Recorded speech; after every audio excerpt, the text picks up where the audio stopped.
Aujourd'hui, on rencontre François Mathieu, un sculpteur dont le processus passe par le jeu et l'inutile. On fait ça au Centre Regard, où a lieu son exposition Entre l'idée et la chose, perdre son chemin.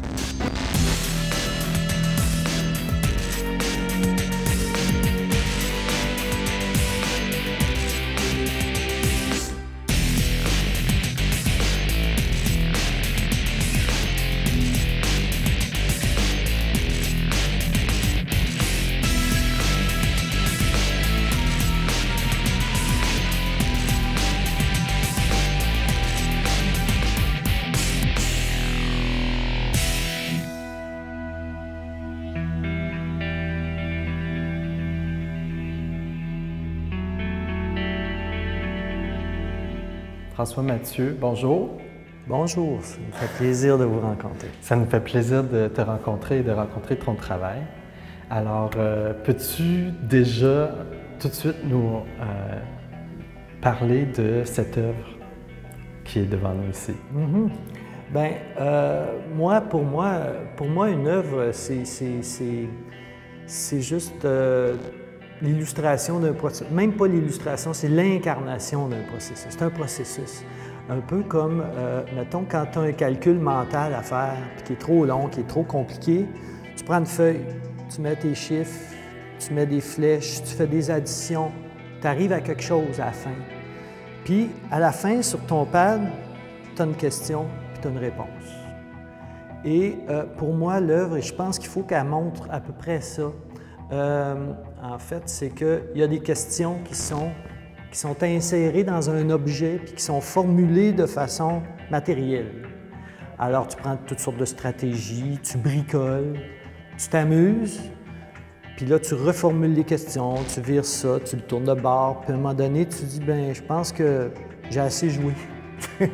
Donc, l'objet, il est porteur de quelque chose qui pose des questions, puis il est porteur de peut-être d'éléments de réponse. Puis à un moment donné, tu dis, on dirait que le rapport, c'est fini.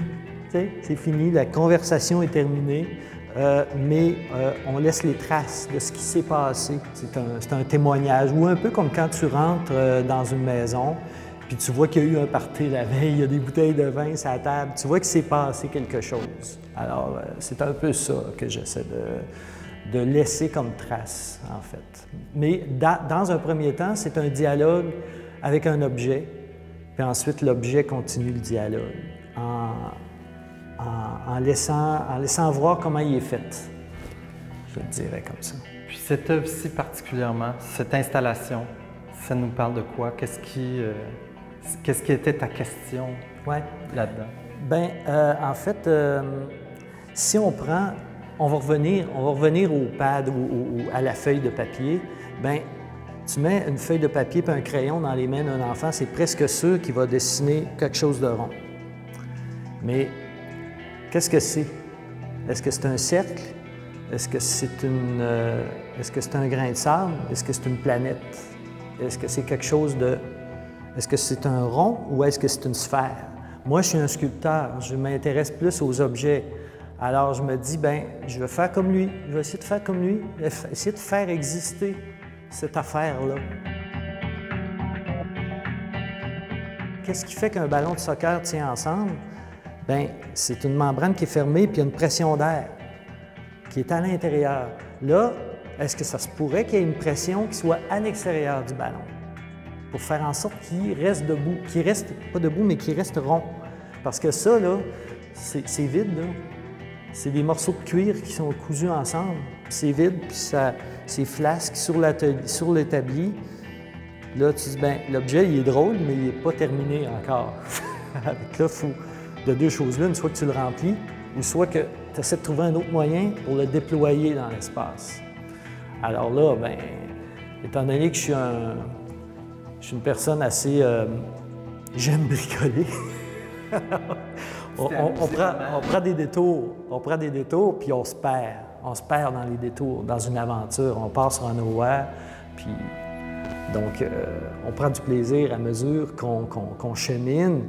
Puis à la fin, on dit « Ah, c'est vrai, mon but, c'était juste de faire ça. » Mais j'ai eu du plaisir, puis j'ai travaillé longtemps, puis j'ai investi J'ai investi j'ai passé des beaux moments, j'ai passé des matériaux dans ça, puis je les ai mis au service de quelque chose d'inutile. Parce que pour moi, le côté inutile, pour moi, c'est très parlant. L'inutilité, puis l'absurdité, Oui. puis le jeu. C'est ça, absurde au sens noble, au sens où, pas au sens de jugement de valeur, mais au sens comment dire, de faire prendre un autre chemin à qu'est-ce qu'on connaît, à qu'est-ce qu'on croit connaître, dans le fond. Dans ce cas-ci, ben, dans le fond, je me suis donné comme... Je savais bien qu'en tirant également partout, bien, la forme, elle finirait par être sollicitée. Au début, elle serait comme une banane, puis tranquillement, elle deviendrait comme un melon, puis après ça, elle deviendrait comme un ballon, tu sais, à force de la tirer de façon systématique partout. Alors là, bien, je me suis donné une espèce de protocole. Là, j'ai dit, chaque morceau va être tiré par le centre à angle droit, en direction, en provenance du centre du ballon. Alors ça amène toute une mise en place de tirants, etc. Puis là, bien, vu la dynamique de l'objet, ça m'a conduit à mettre autant de cordes qu'il y a de morceaux.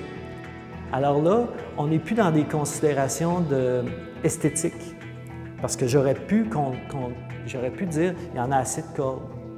Mais non, la logique de l'objet demandait qu'il y en ait plus. Alors là, j'en mets comme il faut qu'il y en ait. Alors, est-ce que c'est encore de la sculpture? Quand on oublie les considérations esthétiques, ça en est une belle question à se poser. On dit, ben non, l'objet, il veut ça, lui. Ben je vais le faire. Tu parlais d'inutilité, mais là, ça, c'est autre chose, c'est plus la fonctionnalité, même l'objet. Oui, c'est ça. Donc, exactement. Donc, il y a quelque chose à dire sur l'objet inutile, mais il y a quelque chose à dire sur la nécessité de comment il est fait l'objet, qu'est-ce qu'il demande comme condition d'existence, qu'est-ce que ça lui prend pour exister, comme tu l'as imaginé ou comme tu aimerais que... Tu l'amener là où il veut aller, l'objet. Puis à la fin, tu arrives avec un résultat, puis tu dis, ah ben moi, étant donné que je suis un sculpteur, ben ça, c'est une sculpture. OK. Comme un pommier donne des pommes.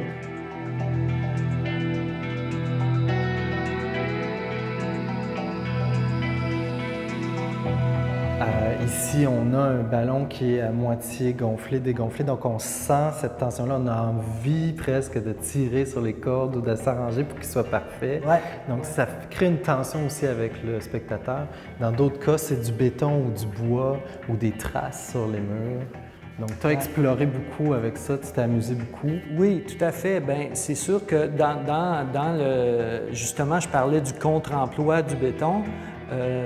Il y a cet aspect-là du côté incongru de, par exemple, de couler une pièce contre le mur d'une galerie, puis de dire, bien, dans le fond, c'est la trace qui m'intéresse.